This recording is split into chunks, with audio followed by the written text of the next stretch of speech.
There's much excitement about messenger RNA, and tonight we'll try and answer the question, what on earth is that? The World Health Organization announced yesterday that South Africa will make vaccines locally using messenger RNA or mRNA, which is a breakthrough technology in the fight against COVID-19. The WHO said the manufacturing will be conducted by the public-private partnership, the Biovac Institute, and this will all be part of a vaccine technology transfer hub in South Africa. Now, of course, South Africa, alongside India, has been asking the World Trade Organization to push pharma companies to waive their intellectual property rights and share their technology so that many manufacturers can get up and running, and that'll increase the number of vaccines being made around the world. mRNA is a key ingredient of the Pfizer COVID-19 vaccine that is already being administered in South Africa. We'll look at the science and also ask, is there a role for black-owned companies to benefit from this development? We're joined now by Dr. Cornelius Kano Semakalu, who is a senior lecturer and researcher at the Vaal University of Technology and chief science officer at Iraka Biotech. We're also joined by 360 Global Solutions Group that offers services in the pharmaceutical, insurance and other industries. Group CEO Kandani Msibi. Welcome to you both. Let me start with you, Dr. Semakalu.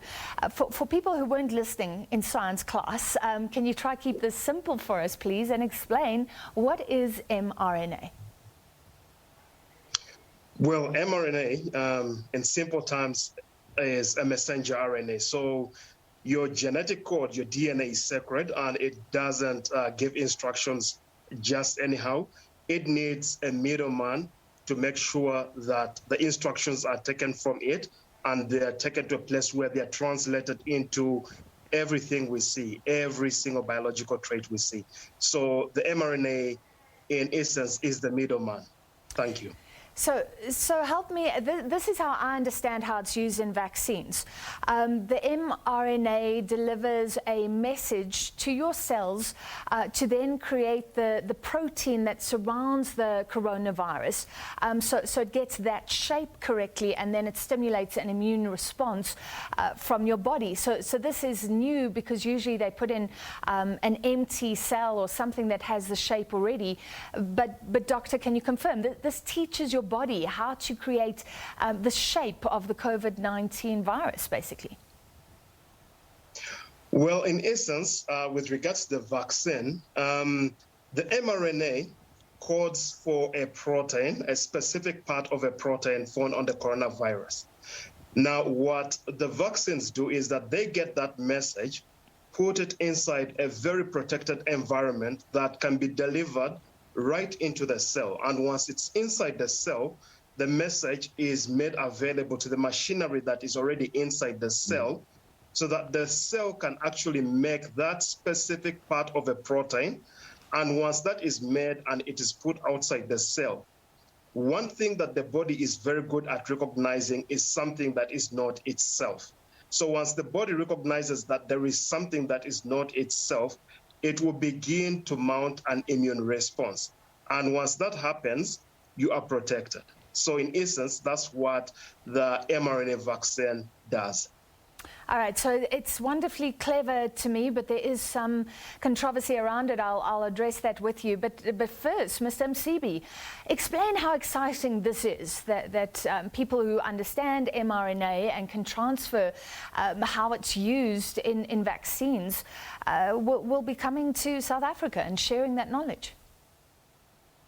Thank you very much. And I think for us, we'd first like to congratulate Biovac and Afrigen for being a part of the leading companies in order to bring this technology transfer in South Africa. Indeed, for the country, this is a major breakthrough in that we become the hub, and which means that we'll have a much more easier access to the technology in terms of those companies that want to participate in the mRNA.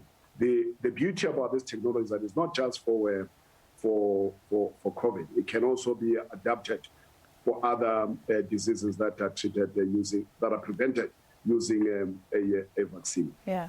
And Mr. Msibi, can you confirm that this isn't about waiving any sort of patent rights? It just means that pharmaceutical companies in South Africa could get up to speed with this technology and then enter into an agreement with the producer of a vaccine in future and make the mRNA vaccines.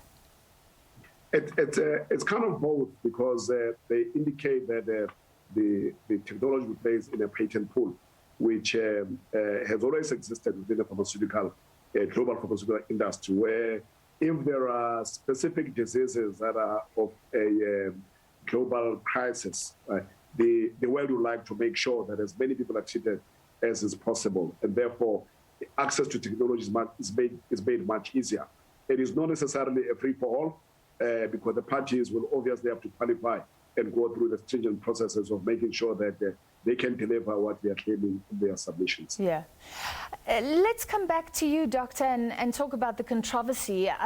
You know, among the skepticism around the vaccines, I've heard something about it changing your DNA. Let's be clear that these vaccines don't go and mess with your DNA or anything like that. Can you put people's minds at rest that this is safe? Well, what I can say is that the molecule that forms the messenger RNA is easily degradable. That's why having this kind of a breakthrough, this intervention is regarded a breakthrough, is because the inventors found a way of stabilizing the molecule and delivering it into the cell. Usually when you have RNA lying around, your body degrades it. They produce enzymes that actually break it down. Also, when the RNA gets inside the cell, that's not the end of the story. It has to be broken down at a certain point in time. So your body naturally has been producing a lot of RNA. That's the reason to why you have the melanin in your skin. That's the reason to why you have the different color of your eyes. That's why you have all these different things about you. It's because those instructions are taken from within your cells and they're taken to a special part in the cell where the processing happens. So what has happened is that this mRNA molecule does not go into your genome, which is your DNA.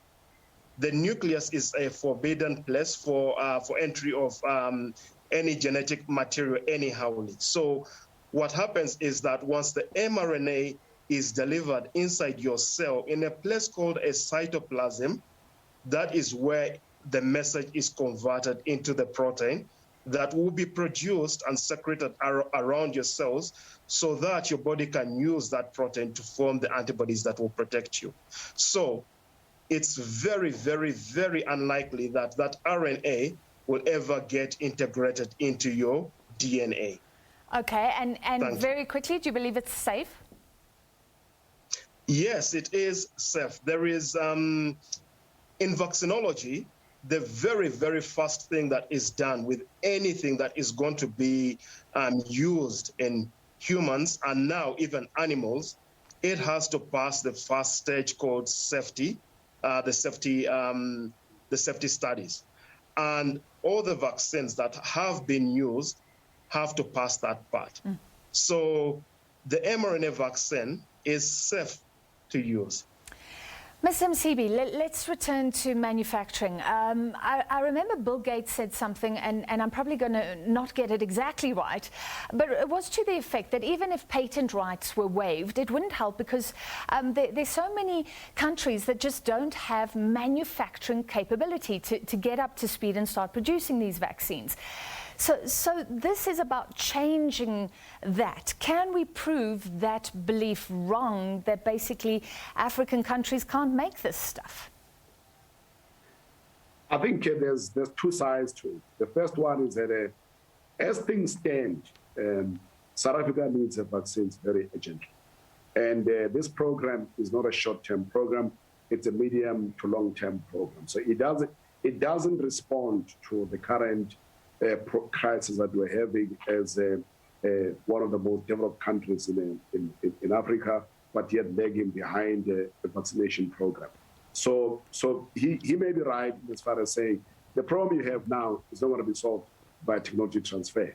But he never answered as to how is it that the developed worlds are not, in addition to a technology transfer, sending us vaccines. Because when you look at the US, they've already vaccinated a significant part of their population. They're even moving away from masks. But our country needs vaccines very urgently. But going forward, what this initiative will do, that it will trigger the development of a vaccine manufacturing capability across a number of African countries. All right, so we need vaccine donations now, and then we need to develop this manufacturing capability for the future. Ms. Msibi, is this something that 360 Global Solutions would look at? Do you think there is any opportunity here for black-owned businesses, for small businesses even? Aspen, of course, is already producing Johnson & Johnson, but that's a huge listed pharmaceutical company. Will Aspen benefit, or could it be a whole lot of companies that benefit here? There'll be a whole lot of companies that will benefit. From a 360 GSG point of view, we'll certainly express an interest once the process starts. But as a group, we are in the process of developing our own vaccines. We're working on a DNA plasmid vaccine. We're working on a pseudovirus vaccine, and also what they call virus-like particles. So we are very much invested in a vaccines development. And an initiative like this creates a much broader platform that we can participate in, even looking at an mRNA vaccine. All right, good to hear. I wish we had more time, but we have to leave it there. Thank you very much, Dr. Cornelius Kano Semakalu, who is a senior lecturer and researcher at the Vaal University of Technology, Chief Science Officer at Iraka Biotech, and the CEO of 360 Global Solutions Group, Kandani Msibi.